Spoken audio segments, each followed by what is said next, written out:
కస్తూరీ తిలకం లలాట ఫలకే వక్షస్థలే కౌస్తుభం నాసాగ్రే నవమౌక్తికం కరతళే వేణుం కరే కంకణం సర్వాంగే హరిచందనంచ కలయన్ కంఠే చ ముక్తావళీం గోపస్త్రీ పరివేష్టితోత్ విజయతే గోపాల చూడామణి.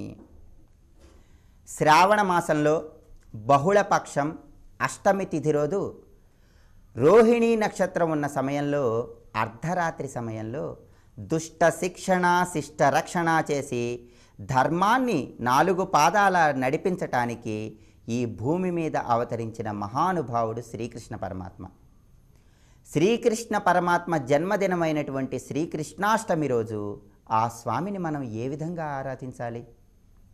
శ్రీకృష్ణాష్టమి రోజు ప్రతి ఒక్కరూ కూడా ఉదయాన్నే నిద్రలేచి చక్కగా తలస్నానం చేసి స్వామివారికి పూజ చేసి స్వామివారికి ప్రీతిపాత్రమైనటువంటి పాలు, పెరుగు, మీగడ, వెన్నని స్వామికి నైవేద్యంగా సమర్పించాలి. ఆ తర్వాత సాయంత్రం ఇల్లంతా శుభ్రంగా అలికి చిన్న చిన్న కృష్ణమూర్తి పాదాలను అలా వేసి ఆ స్వామిని మన ఇంటిలోకి ఆహ్వానించాలి. అంతేకాకుండా కృష్ణ పరమాత్మ విగ్రహానికి కానీ లేకపోతే ఉయ్యాలలో ఊగేటటువంటి చిన్నారి బాలుడైన శ్రీకృష్ణ పరమాత్మ విగ్రహానికి కానీ పూజలు నిర్వహించి ఆ రోజు భాగవతాన్ని కనుక చదివినట్లయితే ప్రతి ఒక్కరూ కూడా ఆ స్వామి అనుగ్రహానికి తప్పనిసరిగా పాత్రులవుతారు. కృష్ణాష్టమి రోజు ఉట్టి కొట్టేటటువంటి కార్యక్రమాన్ని మనం నిర్వహించాలి. దానిలో ఉన్నటువంటి అంతరార్థం ఏంటంటే, ఉట్టి కొట్టడం ద్వారా కృష్ణుడు జన్మించటం వల్ల మనకు ఉన్నటువంటి అన్ని రకాలైనటువంటి బాధలు కూడా నివారింపబడతాయి అని చెప్పడమే దానిలో ఉన్నటువంటి అంతరార్థం. శ్రీకృష్ణ పరమాత్మ చిన్నారి వయస్సులో అనేక రకమైనటువంటి లీలలను మనందరికీ చూపించాడు. ఆ లీలా ఘట్టాలని కూడా ఈ కృష్ణాష్టమి రోజు మనం స్మరించుకోవాలి. స్మరించుకోవటమే కాదు, ఆ లీలా ఘట్టాలలో ఉన్నటువంటి ఆంతర్యాన్ని, తత్వాన్ని కూడా మనం అందరం గ్రహించాలి. కృష్ణ పరమాత్మ చిన్నప్పుడు చక్కగా నల్లటి కుండలో ఉన్నటువంటి వెన్నను తినేవాడు. నల్లటి కుండలో ఉన్నటువంటి వెన్నను తినటం ద్వారా మనకు ఆయన ఏం సందేశం చెప్తున్నాడంటే, నల్లటి కుండ మానవ శరీరం, తెల్లటి వెన్న మానవుడి మనస్సు. అంటే నల్లటి కుండ అయినటువంటి శరీరాన్ని చూడటం కాదు, తెల్లటి వెన్న లాంటి మంచి మనస్సును ప్రతి ఒక్కరూ కూడా పెంపొందించుకోవాలి అని చెప్పడమే దీనిలో ఉన్న అంతరార్థం. అంతేకాకుండా గోపికలు కడవలతో నీళ్లు తీసుకెళ్తూ ఉంటే కృష్ణ పరమాత్మ దూరం నుంచి అలా రాళ్ళు పెట్టి కొట్టేవాడు. అలా రాళ్ళు పెట్టి కొట్టినప్పుడు ఆ కుండకి చిల్లుపడి ఆ కుండలో ఉన్నటువంటి నీరంతా కూడా అలా కారిపోయేది. మరి ఆ లీలలో ఉన్నటువంటి అంతరార్థం ఏంటో కూడా తెలుసుకోవాలి.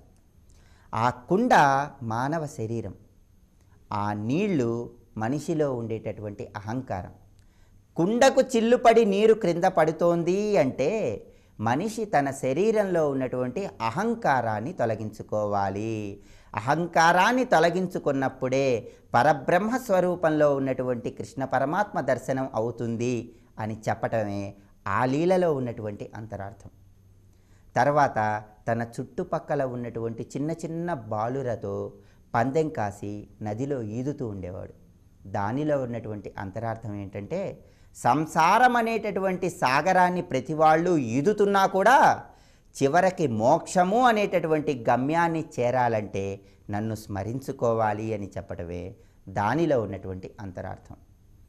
స్వామివారు చిన్నప్పుడు, చిన్న పిల్లాడిగా ఉన్నప్పుడు పూతన అనేటటువంటి రాక్షసిని సంహరించాడు. పూత అంటే జ్ఞానం అని అర్థం, పూతన అంటే జ్ఞానం లేకుండా ఉండటం అని అర్థం.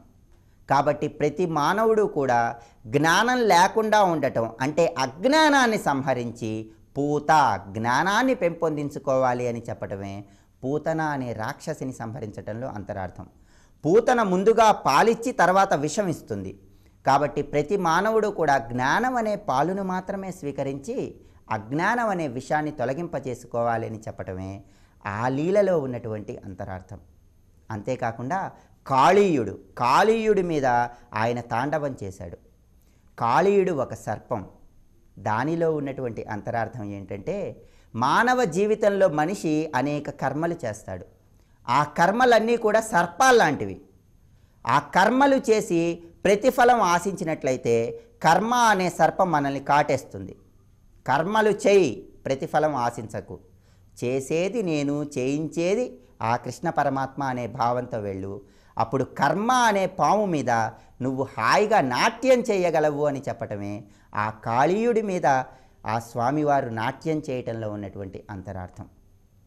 కాబట్టి ప్రతి ఒక్కరూ కూడా కృష్ణాష్టమి రోజు ఆ కృష్ణ పరమాత్మని ధ్యానించటం, ఆయన్ని పూజించటమే కాకుండా ఆయన లీలలలో అంతర్లీనంగా దాగి ఉన్నటువంటి తత్వాన్ని గ్రహించి ఆ స్వామివారి దగ్గరకే మనం చేరాలని చెప్పటమే కృష్ణాష్టమిలో ఉన్నటువంటి అంతరార్థం.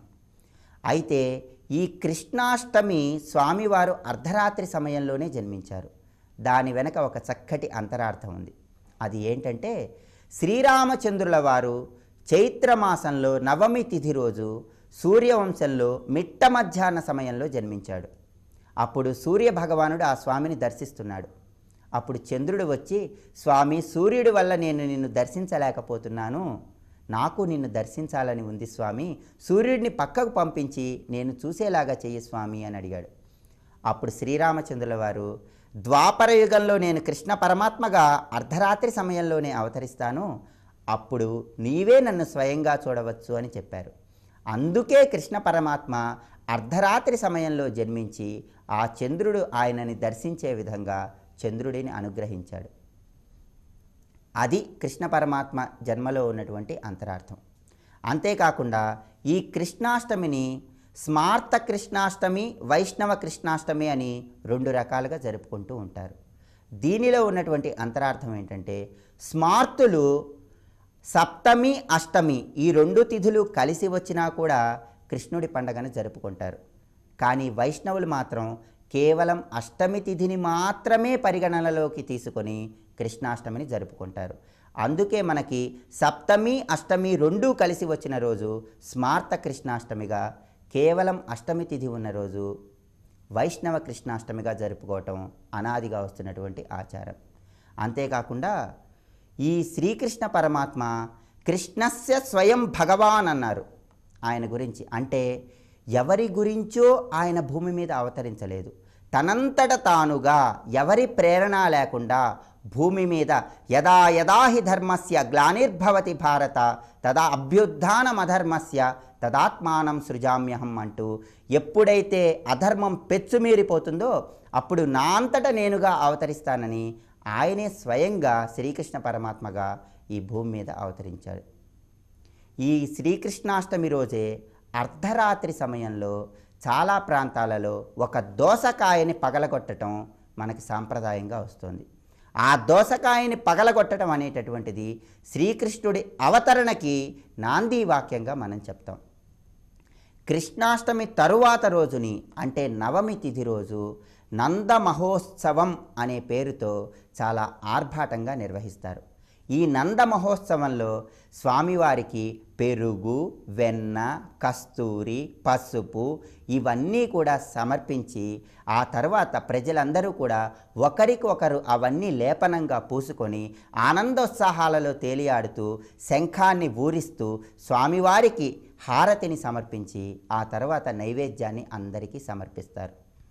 కాబట్టి ప్రతి ఒక్కరూ కూడా ఆ శ్రీకృష్ణుడి జన్మదినమైనటువంటి కృష్ణాష్టమి రోజు చక్కగా ఆయనకి ప్రీతిపాత్రమైనటువంటి వంటకాలను సమర్పించి ఆ స్వామివారి చిన్నారి విగ్రహాన్ని ఉయ్యాలలో వేసి ఆ విగ్రహానికి ధూపదీపాలు సమర్పించి వీలైతే ఆ రోజు ఉపవాసం ఉండి ఆ రోజు సాయంత్రం భాగవతాన్ని చదవాలి. శ్రీకృష్ణుడి యొక్క లీలలను గురించి చదువుతూ ఆ లీలలలో ఉన్నటువంటి అంతర్లీనతని, తత్వాన్ని తెలుసుకోవాలి. ప్రతి ఒక్కరూ కూడా ఆ పరబ్రహ్మ స్వరూపమైనటువంటి ఆ శ్రీకృష్ణ పరమాత్మ యొక్క ఆత్మస్వరూపంలో దాగినటువంటి పరమార్థ తత్వాన్ని కూడా గ్రహించి ఆ స్వామివారి కరుణా కటాక్ష వీక్షణాలకి తప్పనిసరిగా పాత్రలు కావాలి. సర్వే జనా సుఖినో భవంతు.